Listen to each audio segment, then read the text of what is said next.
Hello there, Hive Super Family. This is Dad Sparden, and in the background, Mini Sparden doing an introductory video on the blockchain game known as Dcrop.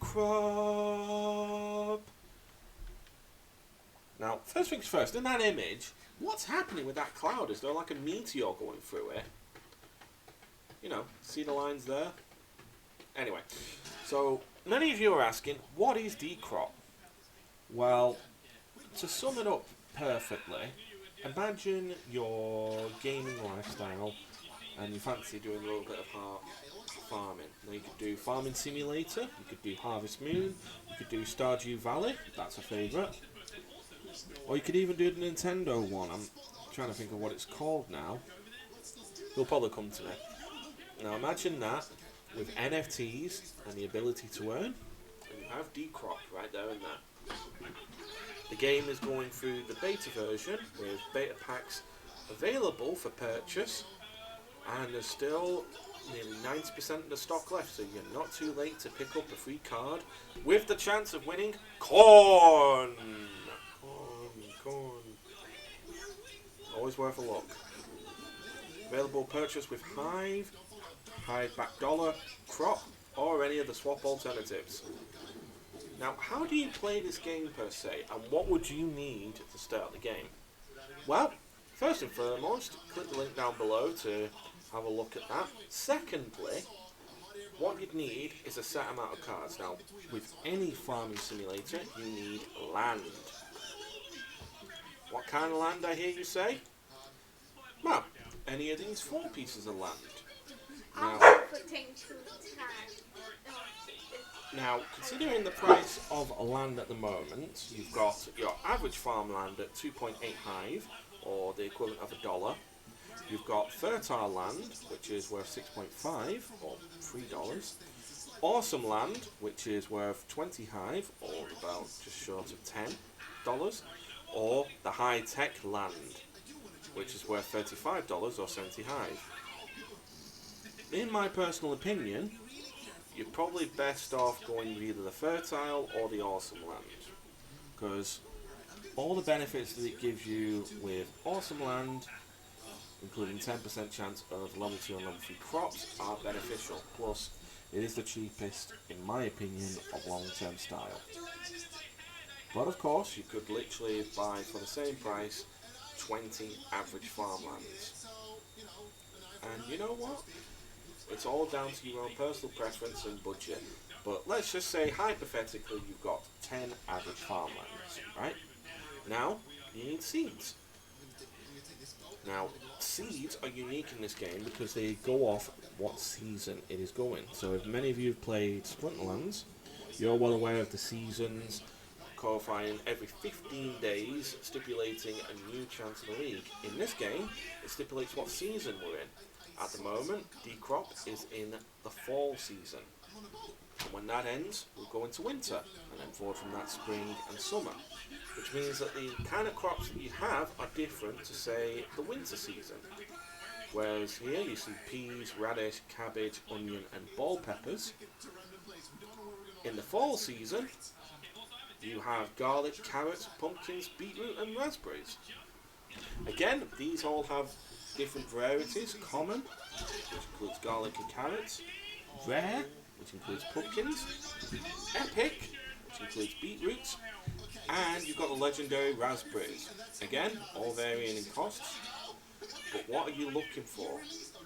Well, in an average 15 days, you've got to look at what crops will work best for what the best profit is.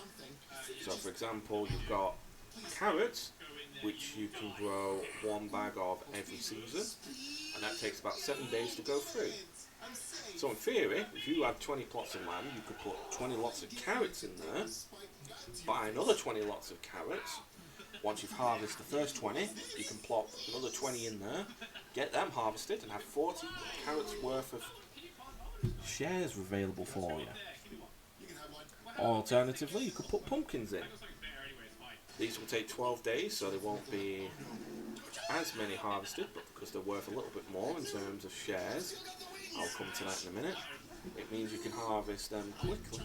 Well, not so quickly, but you can harvest them for much bigger profits. And then you've got the wild card of the situation, which is raspberries. Now, legendary crops, in many ways, shape or form, are the exception to the crop rule, i.e., in many cases, or in all cases, they are reharvestable. So you plant them in, they take 3 or 2 days, and once you've got the fruit, they start the cycle automatically again, which means that you can harvest them indefinitely until the 14 or 15 day season is over. And it's not like you'll get a few, you'll get a lot, 4 or 5 each plot, and worth 7 to 4 shares each. But on the flip side, they are quite expensive, ranging between $20 a plant. Now, if you don't have that kind of cash at the moment, my advice, and advice to anyone who's starting this game, is to start with the common stuff. Broccoli, kale, wheat, turnips, garlic, carrots, peas and radishes. They all take very short periods of time to grow, 7 to 4 days between them all. Can be reharvested, pulled out, and have another load of crops ready to be launched in there, ready for this harvesting. But, as I say, strategies do depend on your own personal playstyle and what would be your elemental playstyles in this game. Well, what I go off is the quest system. What is the quest system? Basically, you have a set amount of commands to do in a season, like harvest 4 carrot crops, sell 3 2-star crops, plant seeds, harvest them, and it can vary between different crops and purchases in that.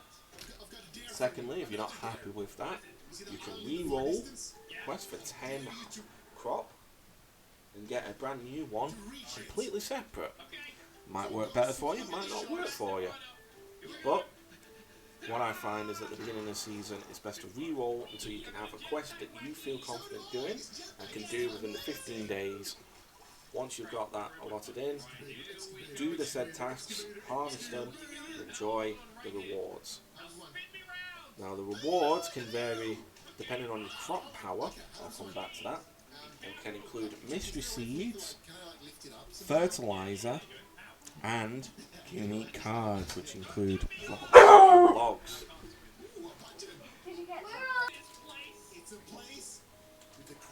Okay, now, with all of that said and done, what is the primary goal and how do you make money? Well, to answer that, the culinary part of this is shares. Now, how do you get shares? By selling your ill-gotten crops. Now, over the seasons, you will generate X amount of crops, which will have its own individual star rating. The higher the star rating, the more it's worth, the more valuable that you can sell that said crop. Say, for example, this watermelon here could be sold for 48 shares. That is a 2-star product.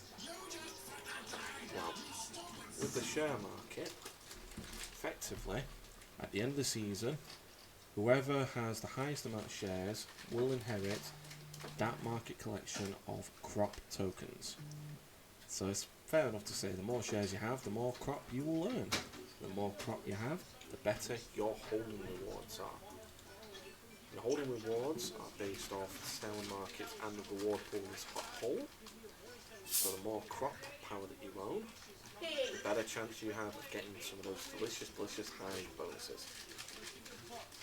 Now there is an algorithm for crop power, which is based off a 15-day average sum of your crop assets, which can include level 3-star quality harvested crops, and the burn value of your Dcrop NFT card collection held by your contributions towards crop power.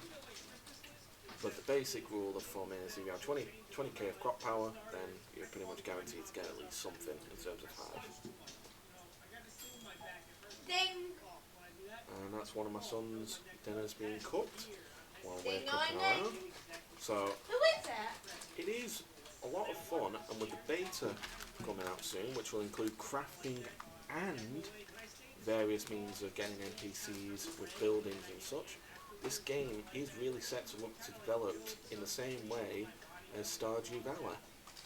Now I for one would be eager to get early on that, and I'll include the links down below.